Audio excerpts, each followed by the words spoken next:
Retraite, le lancement des concertations. Ah, les retraites. Ce sujet qui revient sans cesse comme une série qu'on n'arrive pas à annuler. Cette fois, c'est François Bayrou qui s'y attaque, accompagné de son équipe de ministres et d'un casting prestigieux d'organisations syndicales et patronales. Au programme, une réunion de méthode pour poser les bases.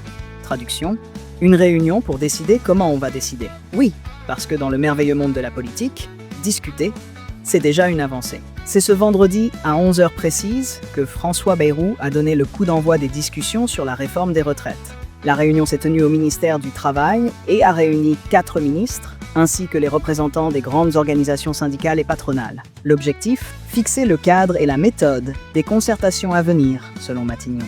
Les discussions elles-mêmes, prévues pour durer 3 mois, attendent cependant un élément crucial, le rapport de la Cour des comptes sur le financement des retraites. Cette mission flash, dirigée par Pierre Moscovici, devrait être remise dans quelques semaines. Un début symbolique, mais des attentes suspendues. Cette première rencontre, bien qu'importante sur le papier, reste avant tout une étape préparatoire. Il s'agissait principalement de poser les bases des futures négociations sans entrer dans le vif du sujet. Autrement dit, c'est un peu comme organiser une fête. On dresse la liste des invités, mais on n'a pas encore choisi la musique ni préparé le buffet. Les partenaires sociaux, une sélection bien pensée. Autour de la table, la CFDT, la CGT, FO, la CFE-CGC, la CFTC et l'UNSA ont répondu présentes pour le côté syndical. Solidaire et la FSU, non invités. Apparemment, Matignon a décidé que certaines voix seraient laissées de côté. Côté patronal, on retrouvait le MEDEF, la CPME, l'UDP et la FNSEA. Bref, tout le gratin des acteurs économiques et sociaux est là, prêt à entamer des discussions.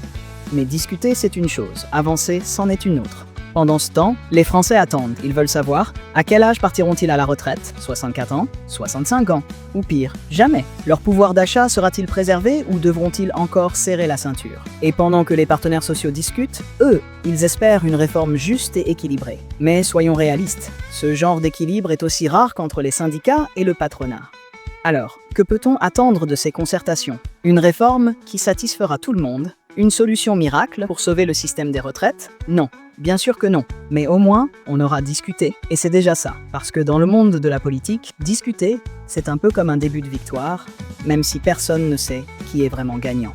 Voilà pour cette première étape sur le chemin, toujours tortueux, de la réforme des retraites. On se retrouvera bientôt pour la suite, où les vraies discussions commenceront, ou pas. N'oubliez pas de liker, partager et vous abonner pour ne rien manquer de l'actualité, toujours avec une pointe d'humour. À très vite.